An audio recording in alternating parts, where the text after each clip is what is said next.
Hello, everyone. I am Christine Gritmon, and welcome to Let's Talk About Brand. I do this show every Friday at 12 noon Eastern Time, where we bring in expert guest stars to talk about different elements of branding. And of course, if you tuned in for season one, you know that there are a lot of elements of branding to get into.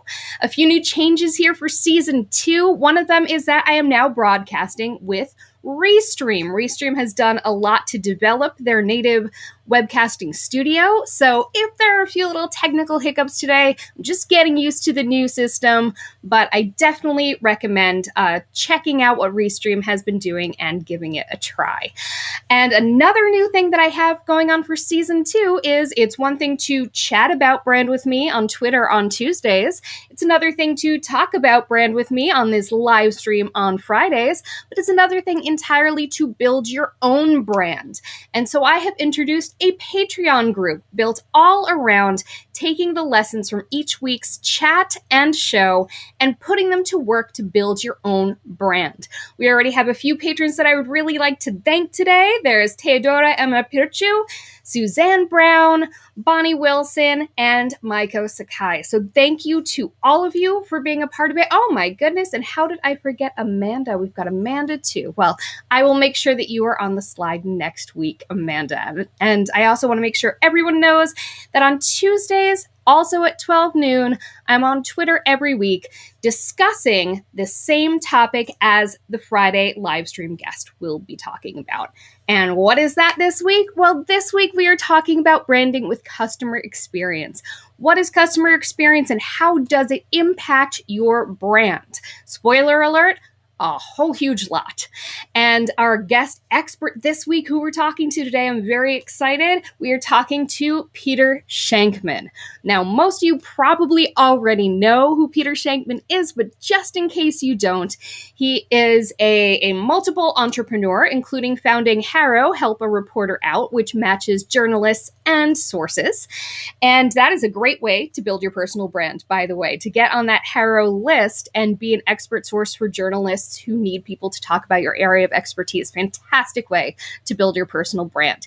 He is a multiple-time best-selling author, the founder of Shankminds, and he has a faster than normal brain. This is the title of his podcast, Faster Than Normal, which is all about harnessing your ADHD superpowers. And I think it is fair to say that Peter has been harnessing his. So without any further ado, let's bring on Peter Shankman. Hello, Peter. Thanks Hey there, so how are much. you? Great. Thanks so much for being here today.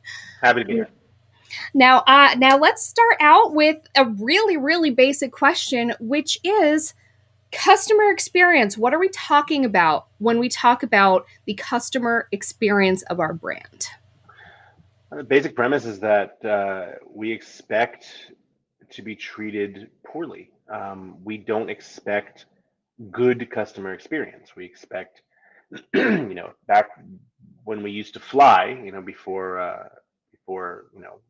being outside and the air could kill us.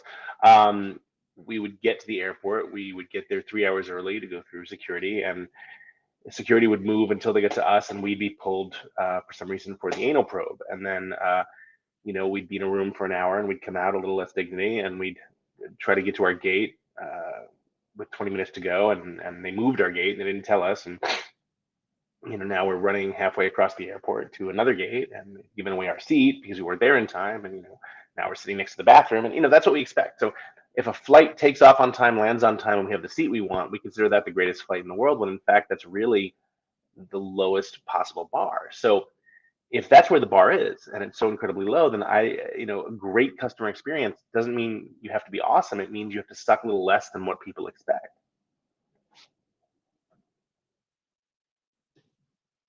Sorry for that little delay in switching scenes. It's so funny that you happen to go to airports, because literally right after this show at 12:30, I am jetting off to take my husband to Newark Airport. And he is fully expecting to be given trouble every step of the way with how many carry-ons he can have, all that nonsense. And that's what's so funny is that I fly out of Newark, and I am a very frequent flyer. I do it a quarter million miles a year. And so a lot of it can be, we should expect better service than we get. But on the other hand, There's a great quote that says, the chances are pretty low that you're ever going to get hit by lightning, but if you go uh, under a tree, hold up a metal cane and shake it at the sky while yelling "storms suck," you probably have a better chance that you're going to get hit by lightning. So, one of the best ways to get amazing customer experience and amazing customer service is simply to stack the deck in your favor, right? Tell your husband to take one carry-on, right? Mm-hmm.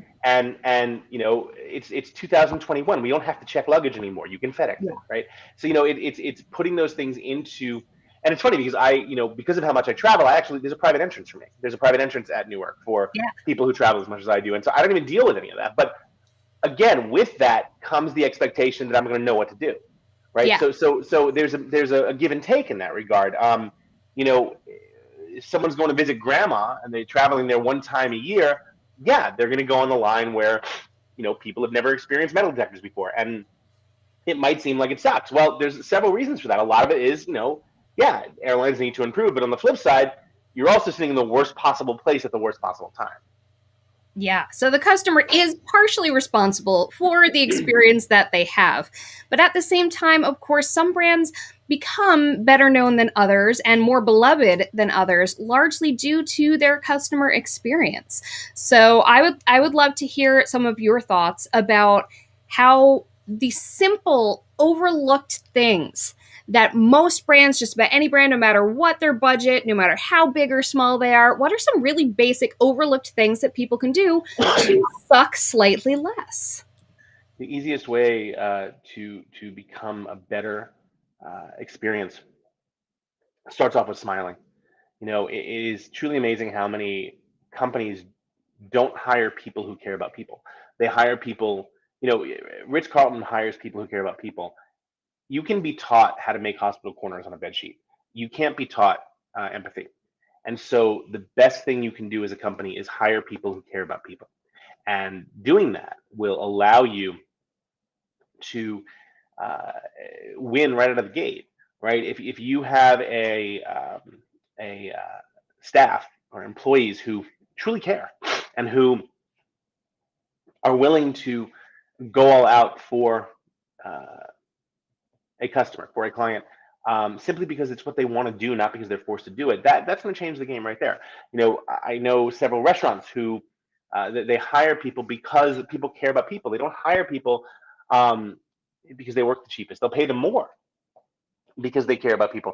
I keep looking over here and I apologize. My dog is unfortunately wearing the cone of shame. He has an ear infection and he's trying to chew through his cone of Oh shame. Stop no, chewing through your cone I of shame. saw that on Instagram. Poor Waffle. How did that happen? He has an ear infection. He'll be fine, but Oh, he's the only dog I've ever met who he could chew through.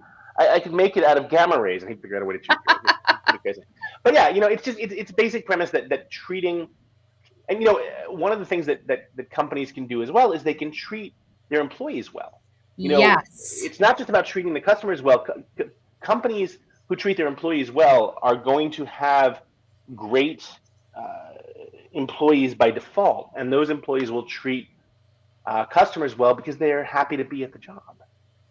To that end, so we can nurture our employees and they will nurture our customers in turn. But to go back to what you were saying a minute ago, hire employees who actually care, hire employees who are going to represent that brand culture. How can we do that? How can we sort of test for that sort of innate sense of caring? Well, anyone who I hire, my last test before I hire them is I take them to lunch and I see how they interact with the waitstaff. I just want to see how you are in a normal environment. If you're cursing at the waitstaff or yelling at them or treating them like dirt or whatever, I'm not going to hire you. It has to come from a position of caring and a position of kindness. And unfortunately, that doesn't really exist as much as you imagine.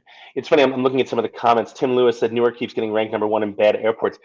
Think about where it is, Tim. It's in fucking Newark. Okay, Newark is the armpit of New Jersey, and New Jersey, is the armpit of. No offense to Jersey. I mean, I'm looking at it right across the river. I live in Manhattan, so by default, I have to hate Jersey. But again, look at the people that go to Newark, right? I cannot tell you how many times I've gone to the airport and I get stabby, even not having to deal with most of the people because you go in that different entrance, just waiting for the flight, right?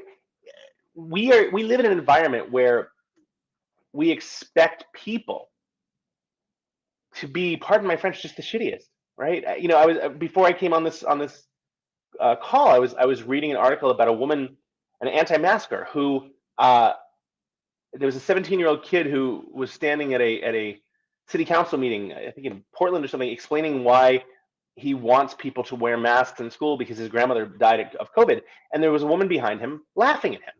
Right now, fortunately, because we do live in an environment where the internet exists, she was immediately identified, and immediately her employer was immediately identified, and she was fired. Good, but we live in this environment where people suck too. So as much as companies want to do the right thing, it's kind of hard when 99% of your customers are assholes too. So there's a fine balance there, and the more you can create a better experience for the customer, there's a good chance you will attract better customers, right? You want happy customers. So treating your customers well leads to happy customers, and that might, perhaps start a snowball effect where the customer is happier and the person's happier and the customer's happier, and it goes on and on and on. At least that's what we can hope. Stop chewing your damn thing. So that's at least what we can hope. So now one excuse a lot of businesses give for why these things have rolled back, and airline travel is a great example. It used to be a far more luxurious thing, and now it is very much not in most cases, is because they say, all those luxuries got a little too expensive to offer. But when it comes down to it, you don't have to offer luxuries. You just Smiles have to offer. Sorry? Smiles are free. Smiles are free. Exactly. Smiles are free. Saying hello, saying thank you, those things are free. And at the end of the day, customers don't want luxuries. They want, when you get on a plane, you're pretty much assured that the flight is going to, you just want it to be quick, you want it to be on time, you want to get there. Yeah. I love people that complain, my meal was terrible. You don't go to Nobu in New York and expect to land in LA. No. You go to Nobu for a meal. You don't get on a plane for a 5-course meal. You get on a plane to go somewhere. So shut up, right? Your $112 ticket on Spirit Airlines doesn't equate to top level sushi. Shut up. And you wanted a cheap flight. Here's what you got, right? Now that being said, you can still smile, and the employee can still smile, and that's the difference. The flight might suck, and you're crammed in there like sardines, but even something as simple as a smile. When I don't get onto a plane, whether it's a 45-minute puddle jump or a 14-hour flight to Tokyo. I swear to God, I'm going to throw you out a window. I don't get on a plane without a 2-pound bag of M&Ms, and I get on the plane and I immediately give it to the lead flight attendant, and I say, hey, I know you guys have a tough job. This is for you. You have to share it with your coworkers. And what happens? Usually I'm first to board because I'm boarding in the first group, and I give this to them, and they immediately, oh my God, chocolate! Wow, this is the greatest thing in the world. They're in a better mood. That better mood then stretches throughout the entire plane because all of the flight attendants now have chocolate, and that then seeps down to all the customers, right? So every single customer is now greeted by a flight attendant who's smiling because they have chocolate, right? I've just upgraded the flight for 300 people. It cost me $12. And they have chocolate breath. Exactly. Sit down. So that's what you want to do. You want to figure out a way to do those little things, right? I had a boss once who told me that one of the secrets to surviving a corporate environment was to always keep candy on your desk. And I said, why? He said, well, because a lot of people like candy and they're going to come to you. They might not even have anything to say, but they're going to come to you to take the candy and you'll start a conversation with them and you'll know everything about the company. It's so true. Yes. Right? There are these little things you can do that are simple and really easy to do. I don't see there are two ways of looking at things. There's you can bitch about something, or you can try to make a change. And I'm never going to understand it. If you can change it, change it. If you can't change it, there's no point in worrying about it because you can't change it. So I never understand people that like to sit there and complain about it. Well, that's your right, I guess. But I'd rather use my energy for something useful. So we've seen how you can help be part of your own customer experience. And that's certainly good. I mean, be easy to serve, be a pleasure to serve, and you'll get good service. What are some brands that are kind of going the extra mile that you're seeing out there in any industry who really do seem to understand the concept of treating people like they're special and making it actively part of their brand identity? So I'll tell you a story. When my first job, and pretty much my only job, I worked for America Online, and I helped found the newsroom back in the mid '90s. And I remember one time I was out by the front entrance smoking, because it was the '90s and cigarettes were good for you. And I was sitting there with the head of, or standing there with the head of, it was the head of global sales, a guy named Meyer Burlow for AOL. I learned a ton from that guy. We'd meet outside, have a cigarette. I learned so much from him. And we were sitting there, and a station wagon pulls up, and like 6 people get out, and they walk over to the little AOL logo in front of the building, and they turn to me and say, "Hey, can you take a picture of us?" They hand me a camera, and I take a picture, and they say, "Thanks so much." And they get back in their car and drive away, and I'm like, "What the hell was that?" And the Meyer says to me, "That I guarantee you, you're going to learn a lesson today in brand loyalty. I guarantee you, those people met in the chat room and took their 1 week off that they have from like their jobs, and drove halfway across the country, all meeting here to go take a picture at the mothership because this is where they met. That's brand loyalty." And I never understood that. I never saw that again, rather, until about 2 or 3 years ago. 5:30 in the morning, I was standing outside the Peloton studios on 23rd Street and 6th Avenue, waiting for the studio to open for a 6 a.m. class.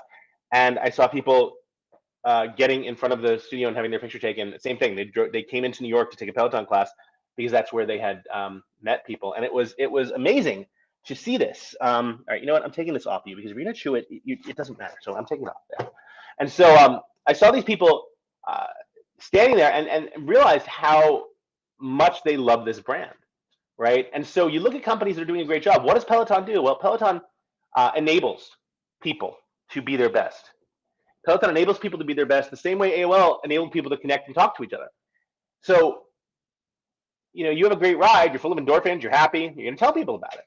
Same thing with different companies. I've seen, it's funny, everyone hates on United Airlines, but the fact of the matter is that if you look on Twitter, or I'm sure there are people complaining, my flight's late, or whatever, but United also has some of the highest positives of people saying, "Oh, our flight was early. Oh my God, the flight attendant was so nice." You just have to look for it. What other brands are doing a great job? I think, obviously the big names, Ritz-Carlton, Four Seasons, things like that. But there are small companies that are doing amazing as well. There's I'm trying to remember the name of I'm totally blanking on the name of the company now. There's several companies that, it's the little ones that understand. Seven Sisters Scones. There's a company called Seven Sisters Scones. They make scones, and it is literally run by seven sisters. And they got really, really big press. They got in, I think they got in Today's Show over last Christmas. They got a ton of press, and they send out, you get your scones. They mail them to you. You get your box of scones, whatever, and they send out. Sometimes they'll put an extra scone in there, right? Or hey, we have this new flavor. Thought you might want to try it. Costs virtually nothing, right? But guarantees repeat business. So it's these little things that companies do, the little tiny things that companies do, that it doesn't need to be expensive. It doesn't need to cost money. It's these little things that companies do. Morton's Steakhouse. Everyone knows the Morton's Steakhouse story with me, where I tweeted, "Hey, Morton's, why don't you meet me in Newark when I land with the Porterhouse?" And they did. And that's a great story. But that's not a customer experience story. That's a great marketing story. A customer experience story is every time you call Morton's, whether it's your first time there or your millionth time there, and you make a reservation, and they say, "Hey, what are you celebrating?" And are you celebrating anything? "Oh yeah, it's my girlfriend's birthday, or it's my mom's birthday." And they say, "Okay, great, we'll see you." And when you show up,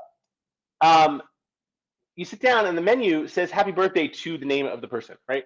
And so what happens? I show up with my girlfriend, and it says, "Hey, happy birthday," whatever. And my girlfriend then spends the next 40 minutes Instagramming the hell out of that photo, right? Because who are my girlfriend's friends? People just like her, right? Who are going to see this picture and turn to their boyfriends and say, "Why aren't you taking me to Morton's?" Right?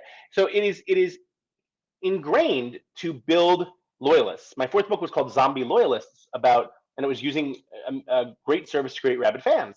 And I came up with this term called brains, bringing random amazement into normal situations, right? Where what you're doing is you're bringing random amazement, doing these little tiny things, and bringing random amazement into otherwise normal situations. And people love that. They just love that, right? So what can you do? What little tiny things can you do to change people's opinion and change their life, really change their world for that day? And you bring up a good point with the Instagramming of that menu, which is what this means and what good service and a good customer experience can mean has changed with the advent of social media. So how do you feel like that, because you've been talking about and studying customer experience since before social media was as prevalent as it is today. So what have you seen shift in terms of how customer experience enhances or can ruin a brand Well, with it social really media? comes to immediacy. It comes down to immediacy. You know, I remember I had an experience with so Tim is just damn Tim, you just pretty damn active on there. Why are so few companies Fabulous. give customer experience? Because they expect it to cost money. They don't realize it can be free. That's your answer. But to answer your question, um, social allows immediacy, right? So I remember I was waiting. Had a I was landed at Phoenix Sky Harbor Airport, and I went to Hertz to pick up my car. And I'm a gold member at Hertz. Anyone can be a gold member. It's like having a Discover card. Anyone can do it. And I went to the gold counter. My name wasn't on the board. All right, so I went to the desk, and there was like a 40-minute wait at the desk. And they finally get up there, like, oh, you have to go to the main counter. They'll help you. Okay. It was a 2-hour wait at the main counter. Now it's like 2.5 hours. I'm waiting for this damn car. I finally get up to the counter. They're like, oh, you have to go to the gold counter. I'm like, oh my god, they sent me here 2.5 hours ago. Like, this is ridiculous. So I walked 40 feet across but I've been tweeting and posting to Hertz and hey, can you help me? No response. I walked 40 feet across the terminal to Avis, and I was in a nicer car for a cheaper price with nicer people helping me. And it was, it was such a bad experience at Hertz and such a good experience at Avis that I wrote a blog post about it. Peter and Hertz, a terrible, horrible, no good, really bad day, or really bad customer experience. And the blog went live to like 250,000 people. And 20 minutes after that, sure, Hertz called me. Well, too late, right? I'm a loyal Avis customer now, and they didn't do anything other than just smile and give me my car, right? They could have, Avis could have stabbed me in the eye with a spork by that point. It still would have been a better experience than Hertz gave me. So it doesn't need to be great. It just needs to be better than the competition. And the funny part, I remember, what are you chewing on? I remember when I was at the Avis counter, the woman who was helping me introduced me to the general manager there. She came over and said, hey, how's it been going? And the woman said, oh, meet Mr. Shankman. He's another Hertz refugee. Well, if your biggest competitor has a name for the people that you continually fuck over, you might want to work on that. Yeah, maybe that might be a hint. To that end, we have a question from Tuesday's chat. Glenn Posh would like to know, where do you see the biggest disconnect with customer experience? Do you think it's in process, training, marketing, or something else entirely? It's in process. It's the company doesn't listen to the right people. The customer service lines will tell you about a problem long before anyone else does, because the people monitoring Twitter are going to see a problem long before anyone else does. And so if you can get listening as a company, if everyone can listen to everyone else instead of siloing, you'll do a lot better. That was a huge theme in Tuesday's chat. A lot of people were saying that it comes down to having all your departments connected, being really responsive on social, and amen to those community managers on social media, because they're taking it all in. But if they're really on it, and especially if they're being treated well by their parent company, Yep. they will be able to parse out the stuff that they need to just kind of not absorb versus the stuff that they should pass on so that it can actually impact the company. Definitely, yeah. Yeah. So Sean Paul Wood actually has a question that's not about customer experience, but since we have you on today, he wanted to know how PR Flax can better leverage HARA, help a reporter out. And I'm going to actually turn it to being about this because I'm wondering how they can better use it to make sure that they're building their brands as well. Yeah, I mean, I sold HARA, 11 years ago now, but I can tell you that the number one rule still applies, which is answer fast. Have an email ready to go where all you have to do is fill in a couple of different blanks and send it off. HARA goes out to about 250,000 people, Yeah. probably even more than that now. And so that's a lot of people answering the same email at the same time. So if yours gets in there first, you have a much better chance. That is literally the best possible tip I can give you. And this, following that, be brief. Be brevity is key. Be quick. Get your answer out there. Don't waste the reporter's time. Give them exactly what they need. If it's not exactly what they need, don't send it. Perfect. Actually read the thing. Don't just go with your own message and try to tweak it. If they say I need a doctor, don't start your email with, well, I'm not a doctor, but I will. I used to kick people off HARA for that. I literally would ban them. Makes perfect sense. Don't just try to get in there. Help a reporter out. My goodness. Tim has another comment, which is that people need to see the frontline staff answering calls and tweets as trained staff, not just as cheapo gatekeepers, because that's who's kind of the most important person in the company. I used to work in the corporate beauty industry, and we always knew that the most important person in the company was not the person in the corporate office, in the corner office, in the skyscraper. We always knew that the most important person in the company was the person at the Macy's counter, who was dealing. When I worked at AOL, they would make us do tech support or customer service once a month. We had to work the beauty counters around Christmas. Yeah. Very, very smart. Yeah. So what did you learn while fielding the customer? I mean, at AOL, especially back then, that was when it was really in such heavy usage. It was the internet back then, yeah. Yeah. So what are some lessons that you still remember from that time, that experience taught you? God, I learned so many great lessons. I had an editor at AOL News who taught me the number one rule I still keep to this day, which is be brilliant at the basics. You don't need to be amazing at, you don't need giant, balloons and sparklers, and you just need to be brilliant at the basics. And so many people are not. I remember I'm a single dad. My daughter's 8 years old now. When she was about 6 months old, I took her to a place that called Kidville, where you drop the kid off in you drop the kid off in like a ball pit for like 3 hours, and they call it socialization. But I remember I was worried. It was my first time leaving her anywhere. I'm like, all right, I was a little nervous, but I dropped her off. I picked her up 3 years later. She had 10 fingers, 10 toes. I'm like, all right, she seems happy. I'll bring her back tomorrow. And my daughter has a very unique name. Her name is Jessa. And I remember getting an email that night thanking me. Peter Shankman, thank you so much. We had such a wonderful time playing today with Jessica. That's great, but did you enjoy playing with Jessa too? Right. I'm like, the quintessential you had one fucking job. And I remember, I'm like, great, you can't. And it must have been Microsoft autocorrect. I don't give a shit what it was. Get my daughter's name right. Now I have to go inside, wake her up, make sure you give me the right kid. Right? It's like, it's not that hard. Be brilliant at the basics.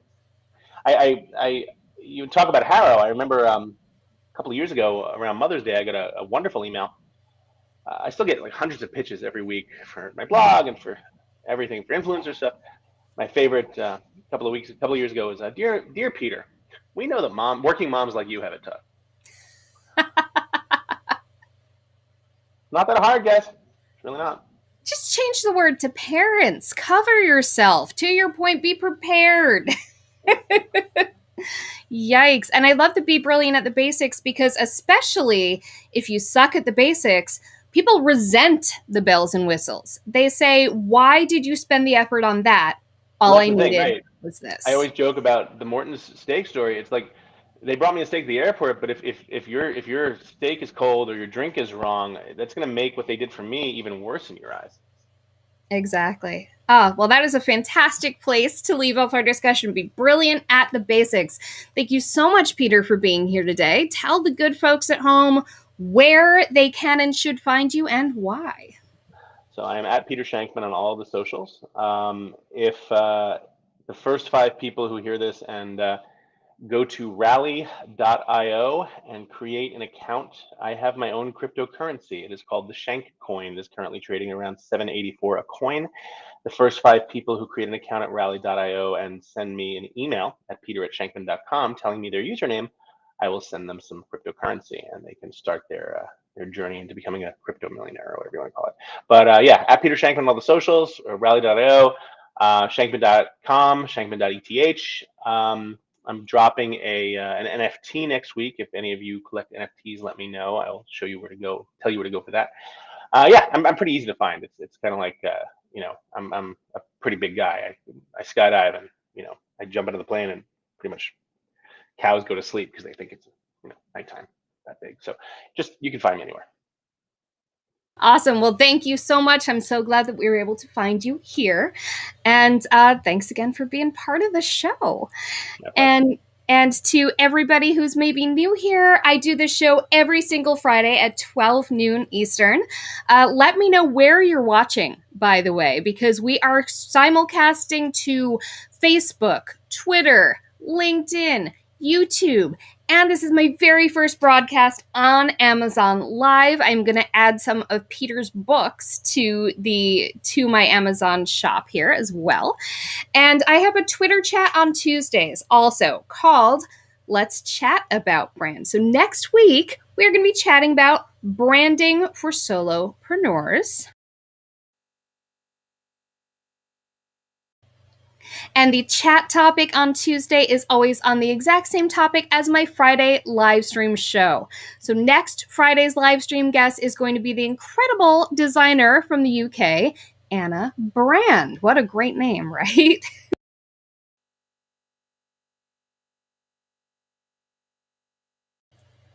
So make sure to join us for Chat About Brand on Tuesdays at noon, for Let's Talk About Brand on Fridays at noon.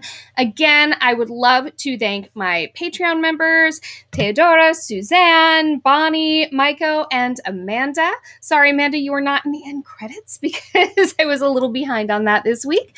But thanks so much, everyone, for joining us. Let us know where you joined us, how you joined us, and also let me know who you would like to see later on in the season. Thanks so much.